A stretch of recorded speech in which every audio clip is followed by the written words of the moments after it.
Hey guys, this is Thea and thank you for dropping by. I'm back for another video, and for today's vlog, as promised, I'll be sharing with you basic hosting tips and techniques.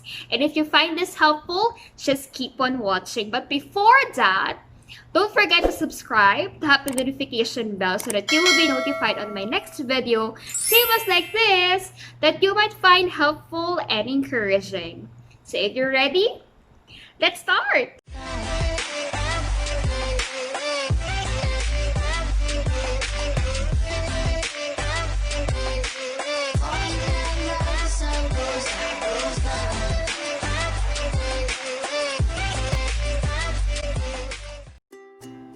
What I'm going to share with you right now is just the basics in hosting. I've actually created a guide. In that way, I will not be lost in whatever I'm going to share with you, because honestly, I have this tendency to over talk a lot. So without any further ado, let's start with the basic hosting techniques and tips that I will gonna be sharing with you. See, I'm already blubbering a lot of things as the start of this video. So first, in the basics of hosting, you really have to determine what type of host you are or what type of host you want it to be. As for me, I'm an events host and a multimedia host. What's up? What's up? What's up, amazing people of God? I'm Thea. And I'm Tia. And this is Amazing Hope Announcement. For the events host, usually they host a live events such as parties, debut, wedding. If you're familiar with KKB, KBB, kasal, binyag, birthday. So I've experienced to host those types of events.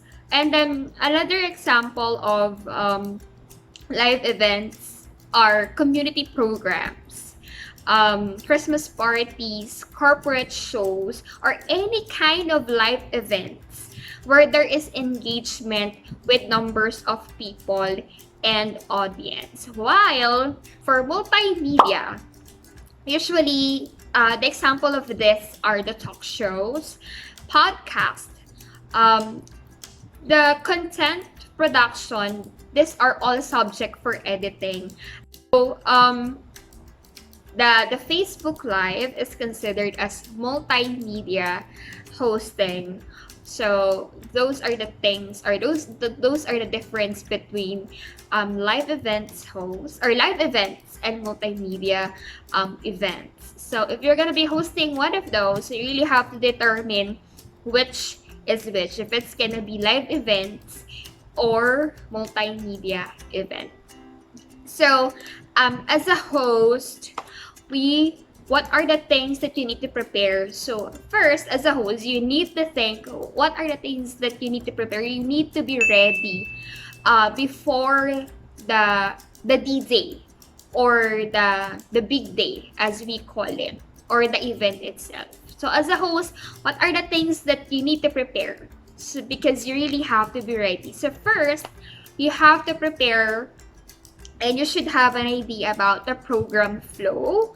And then, of course, you have to prepare your energy level.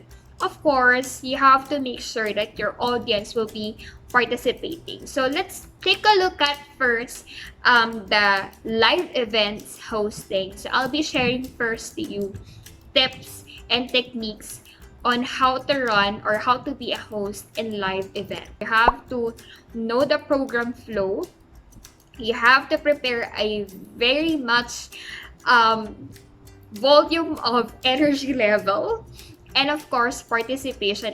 Honestly, for myself, based on the live events that I have hosted before, it is really draining. Trust me, it is really draining because you have to interact with numerous of people. The largest crowd that I've hosted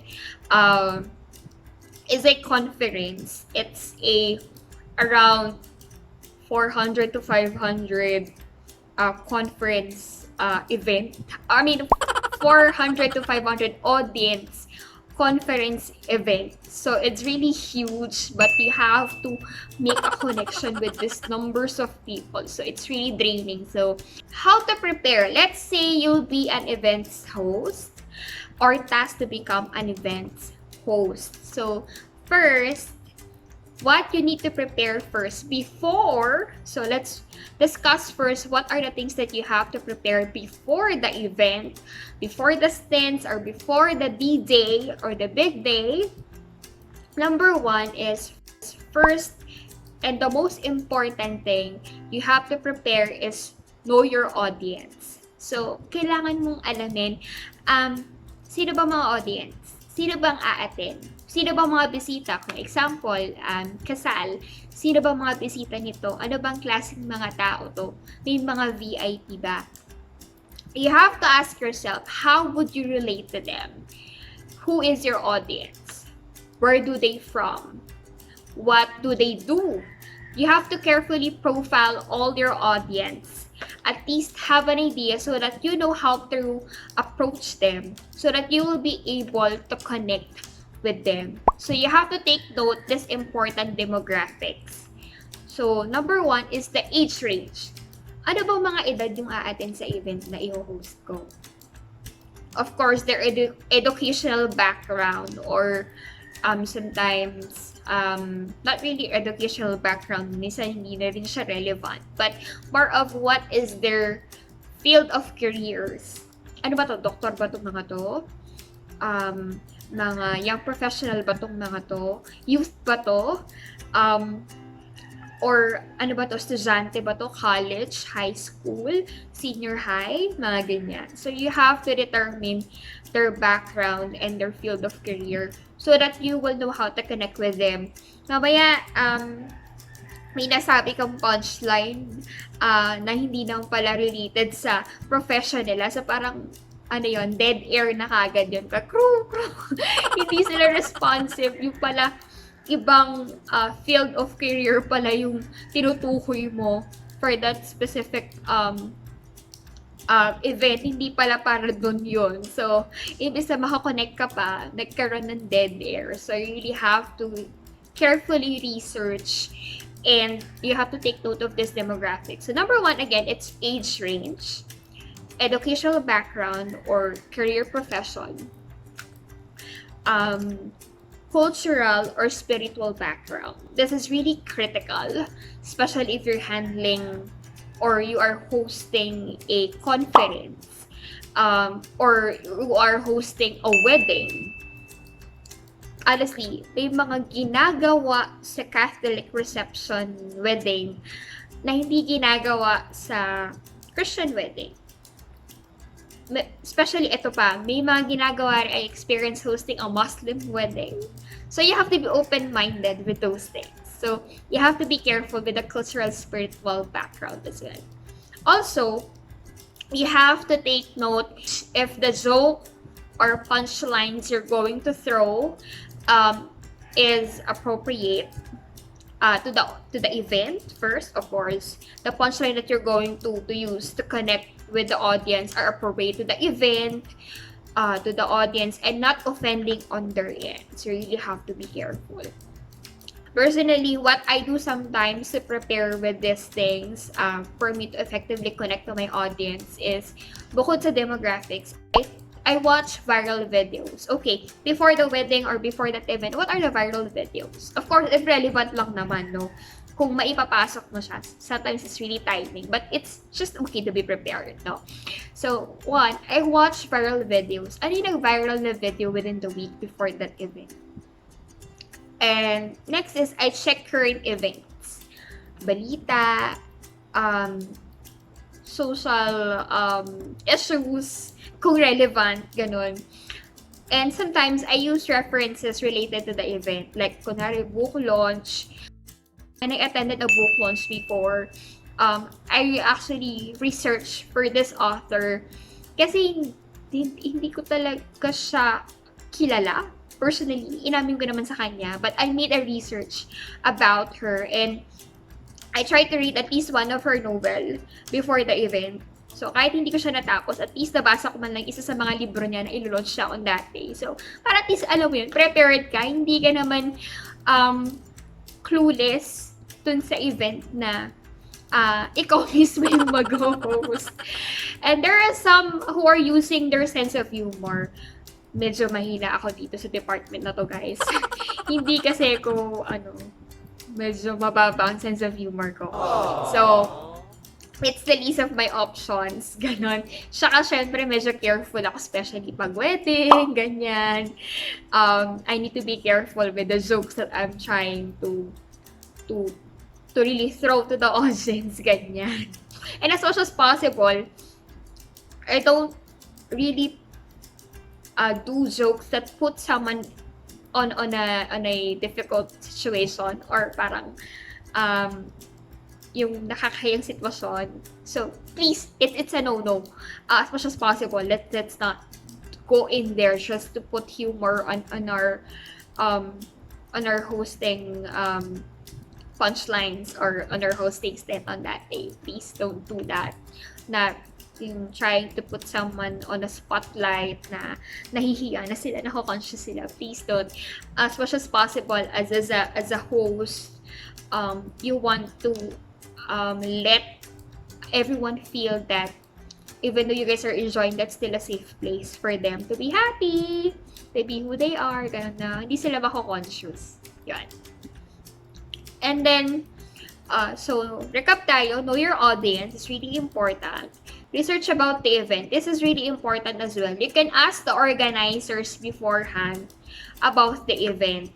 Ask what is the premise of the event. Ano bang klaseng event to? Sabi ko kanina, book launch ba to? Kasal ba to? Company Christmas party? Mga ganyan. So, to celebrate life or a milestone or a new season? Or perhaps to award a VIP? Or to open a leadership position, mga ganon. And level of expectation as well with the client.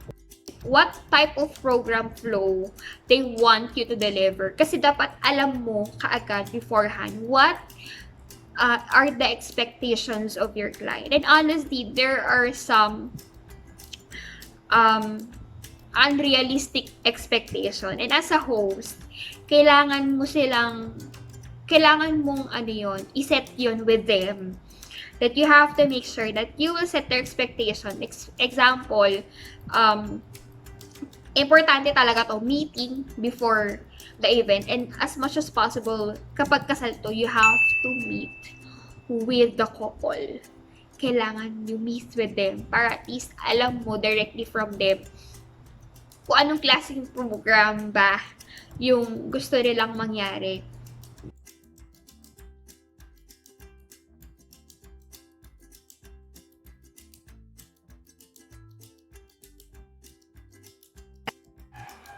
As promised, I have included on my vlog teaser that I have posted last week that I'll be doing a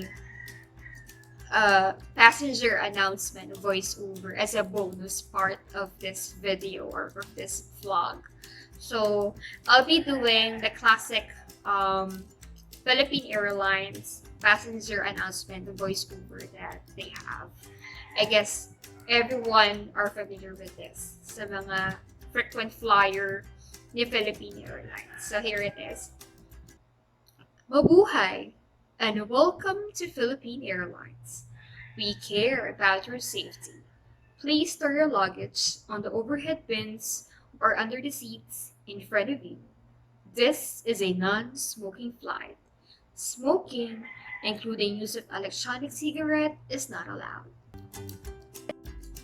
And that's it, guys. I hope you've learned a lot. Thank you so much for watching. And let's have a brief pause and rest from our usual routine, shall we? So I'll see you again till our next breakout session. Always remember, you are loved and you are worth it. So this is again Thea, your host, now signing off. God bless everyone. See you on the next video. Bye!